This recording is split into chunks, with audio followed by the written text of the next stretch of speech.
আসসালামু আলাইকুম দর্শক, খুবই গুরুত্বপূর্ণ একটি সংবাদ।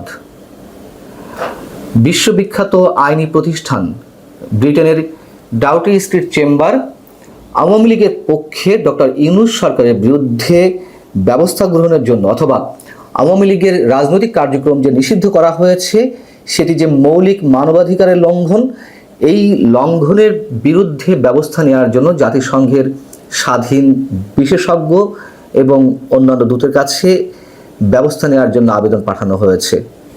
কারা আবেদন পাঠিয়েছেন?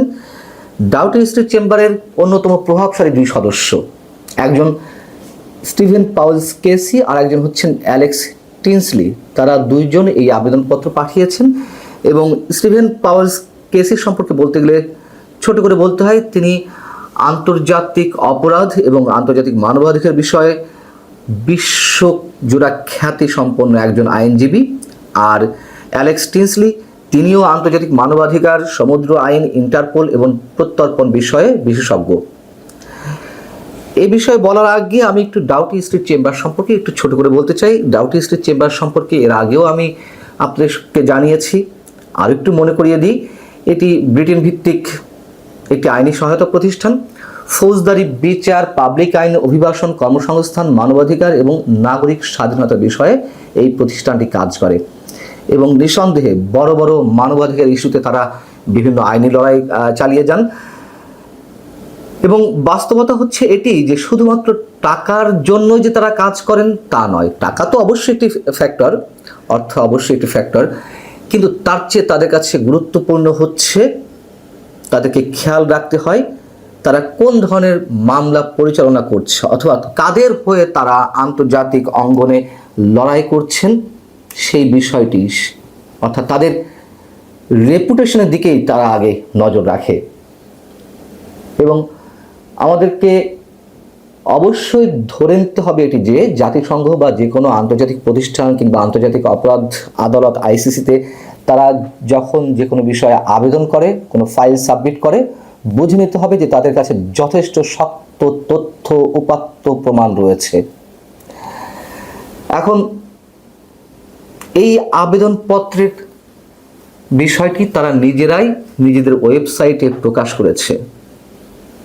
সেখানে যেটি বলা হচ্ছে, ডক্টর মোহাম্মদ ইউনূস বাংলাদেশে ক্ষমতা গ্রহণ করেন এবং 8 আগস্ট 2024 সালে একটি অন্তর্বর্তীকালীন প্রশাসন প্রতিষ্ঠা করেন। ডক্টর ইউনূস ক্ষমতা গ্রহণের পর থেকে বাংলাদেশে আওয়ামী লীগের সমর্থক, এর সাথে যুক্ত ব্যক্তিরা এবং সংখ্যালঘুদের উপর ব্যাপক আক্রমণ শুরু করা হয়েছে। এই ধরনের আক্রমণের শাস্তি হয়নি এবং অন্তর্বর্তীকালীন প্রশাসন অপরাধীদের সম্পূর্ণ দায় মুক্তি প্রদান করেছে। অন্তর্বর্তীকালীন প্রশাসন 2026 সালের ফেব্রুয়ারিতে নির্বাচন অনুষ্ঠানে উদ্যোগ নিয়েছে। এই প্রতিশ্রুতি রক্ষা করা হবে কিনা তা এখনো দেখার বিষয়। আমাদের প্রধান উপদেষ্টা ফেব্রুয়ারির মাঝামাঝিতে বা ফেব্রুয়ারিতে যে রোজা, সেই রোজার আগে আগে নির্বাচন অনুষ্ঠানে প্রতিশ্রুতি দিয়েছেন। দেখুন, আমি শুরু থেকেই বলে আসছি, ডক্টর মোহাম্মদ ইউনূস এই বিষয়টি জানিয়ে বা নির্বাচনে একটি সম্ভাব্য সময়সীমা দিয়ে রাজনৈতিক দলগুলোকে একটু ঠান্ডা রাখার চেষ্টা করেছে, মূলা ঝুলিয়ে রেখেছে সোজা কথা বলতে গেলে। ডাউটি স্ট্রিট চেম্বার তারা সেই কথাই উল্লেখ করেছে। যাও, এখানে বলা হচ্ছে যে ইতোমধ্যে আওয়ামী লীগ বাংলাদেশে একটি জনপ্রিয় রাজনৈতিক শক্তি হিসেবে রয়ে গেছে। তবে 2025 সালের মে মাসে অন্তর্বর্তীকালীন প্রশাসন আওয়ামী লীগকে নির্বাচনে অংশগ্রহণ নিষিদ্ধ করে এবং বাংলাদেশ আন্তর্জাতিক অপরাধ ট্রাইব্যুনালে আওয়ামী লীগের নেতাদের বিরুদ্ধে মামলা শেষ না হওয়া পর্যন্ত এর সকল কার্যক্রম সীমিত করে। এবং আওয়ামী লীগের নিষেধাজ্ঞা কিভাবে মৌলিক মানবাধিকার লঙ্ঘন করে, বাংলাদেশে আইনের শাসন এবং গণতন্ত্রকে ক্ষুণ্ণ করে, সেই প্রশ্ন তুলে ধরা হয়েছে এই আবেদনে।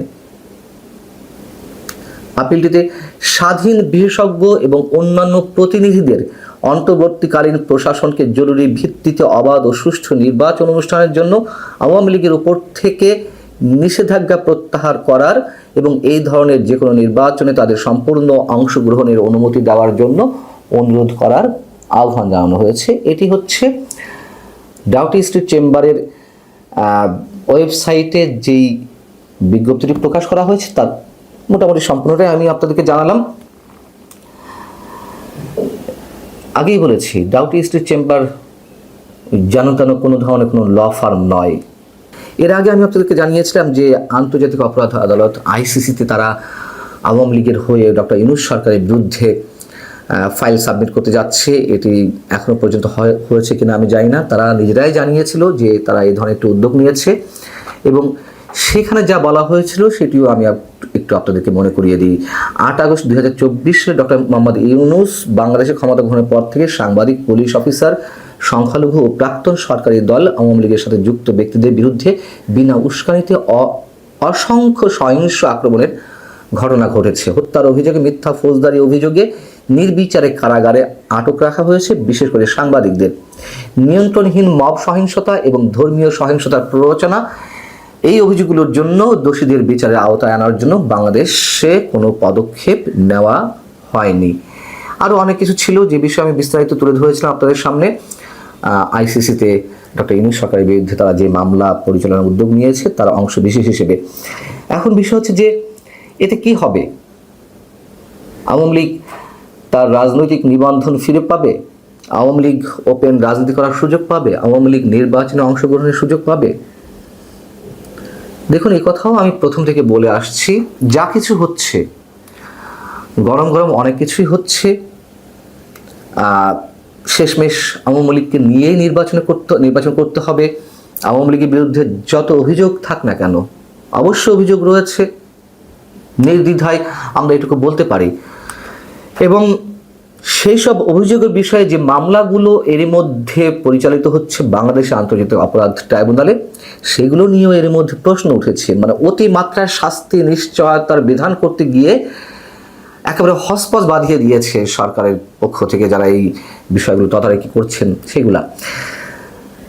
অতএব সেই মামলাগুলো নিয়েও কিন্তু অনেক বড় প্রশ্ন আন্তর্জাতিক মহলে উঠতে শুরু করেছে, আগামীতে ভবিষ্যতে আরও বেশি করে উঠবে। যেমন ধরুন, আমি সাবেক মেজর জেনারেল জিয়াউল হাসানের কথা বলি। তার সম্বন্ধে প্রসিকিউটর, মানে আমাদের আন্তর্জাতিক অপরাধ ট্রাইব্যুনালের চিফ প্রসিকিউটর, তিনি এমন কথা উল্লেখ করেছেন যে তিনি 1000-এরও বেশি মানুষকে হত্যা করেছেন। এগুলো হয়েছে কি, যে অতিমাত্রায় বাড়াবাড়ি। তার বিরুদ্ধেও অনেক ধরনের অভিযোগ থাকতে পারে, কিন্তু সুনির্দিষ্ট অভিযোগ কিংবা গ্রহণযোগ্য কোনো অভিযোগ দাঁড় করাতে হবে। একটা মানুষ সেনাবাহিনীতে চাকরি করছেন, মেজর জেনারেল পদে, হতে পারে তিনি আরও কয়েক বছর আগে থেকে হত্যাকাণ্ড শুরু করেছেন।